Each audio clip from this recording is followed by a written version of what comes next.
In this Sunday's Gospel reading, Jesus gathers his political faction, the 12, and sends them out with authority over unclean spirits. This is an astonishing authorization, which moves these 12 up a notch in their honor status. Mark chapter 6, verses 7 to 13. Jesus summoned the 12 and began to send them out 2 by 2, and gave them authority over unclean spirits. He instructed them to take nothing for the journey but a walking stick. No food, no sack, no money in their belts. They were, however, to wear sandals, but not a second tunic. He said to them, "Wherever you enter a house, stay there until you leave. Whatever place does not welcome you or listen to you, leave there and shake the dust off your feet in testimony against them." So they went off and preached reversion.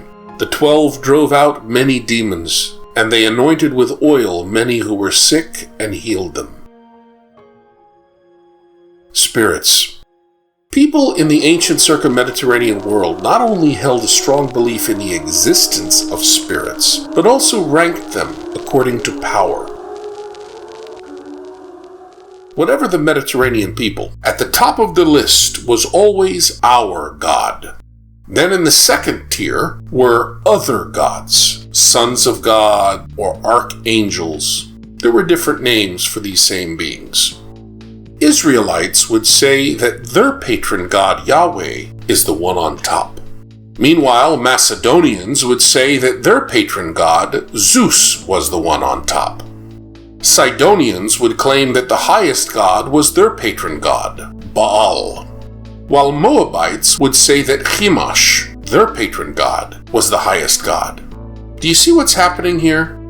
Now, some Hellenized or civilized people would look at that and say, well, of course, that's because Yahweh and Zeus and Baal and Chemosh, those are all different names for the same highest god.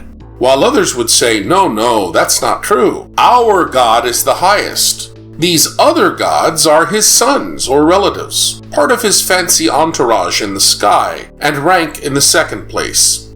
But probably no one, including first century Israelites, would claim monotheism, namely that the only God existing is our God. That's one of many reasons that first century henotheistic Israelites like Jesus and his followers, and later followers like Paul, were not Jewish. And it is simply anachronistic and ignorant to confuse them as such.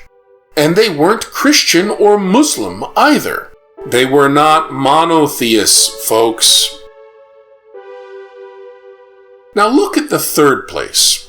Here we find non-human persons less powerful than the other gods: angels, spirits, and demons. Humans were understood to be in the fourth place, and creatures lower than humans were situated in the last place. By giving the 12 power over unclean spirits, holy man folk healer Jesus moves them up from level 4 at least into level 3. Hellenized or civilized people called hostile third-tier beings demons, while barbarian Semites called them unclean spirits. When Jesus expels an unclean spirit out of a possessed man residing in non-Israelite territory, the people of that region call the man a demoniac. Modern believers tend to call this activity that Jesus did exorcism, but the New Testament does not use this word. Instead, the entire consideration is based on authority or power. Jesus, as presented in the Gospels, has authority over unclean spirits, and the Gospel writers frequently note that his success in expelling unclean spirits is evidence for his authority. Notice in the Gospel reading that Jesus shares his authority with his political faction, the 12. And they cast out many demons. Healing. The authority over unclean spirits also extends to conditions believed to be caused by these spirits, namely sickness. What do you think sickness means in the first century Mediterranean and Middle Eastern world of the Gospels? Please, don't think anything biomedical, 21st century Western Bible readers.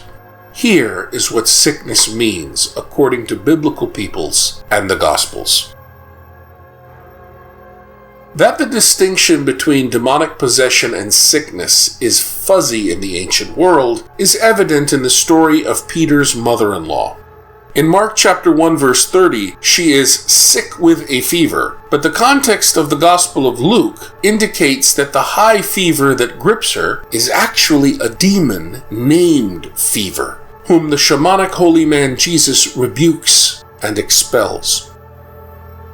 When the Gospels explain that the fever left her, that means just like it says. In other words, an other than human person named Fever left her.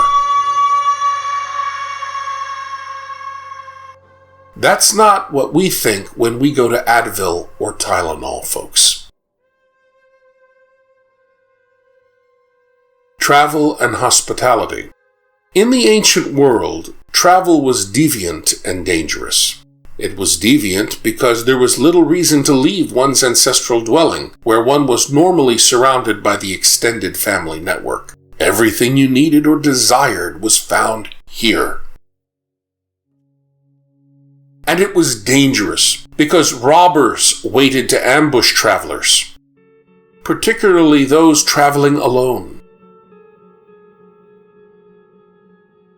And not only robbers were believed to be waiting to destroy those who dared travel away from their village alone, but also far worse threats lurked in the dark corners of the non-humanized places of the world.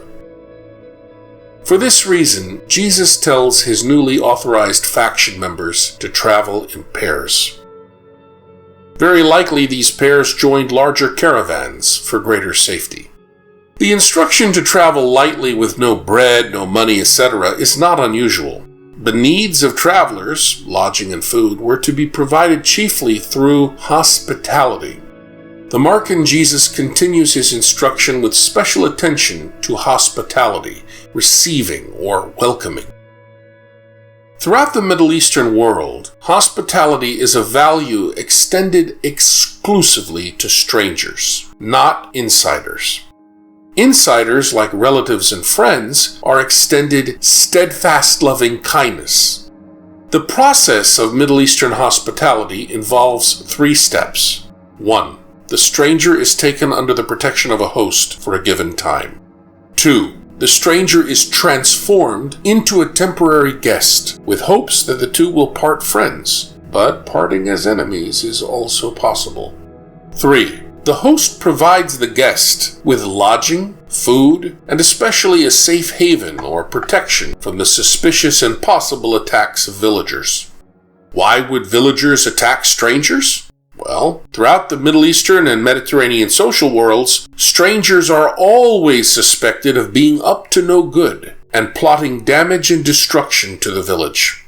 Failure to extend hospitality in the Middle East is a serious breach of honor. Jesus' advice to shake off the dust on your feet as a testimony against those who would not extend hospitality is a public action witnessed by many, and a major insult. There were no systems of sanitation in Jesus' social world.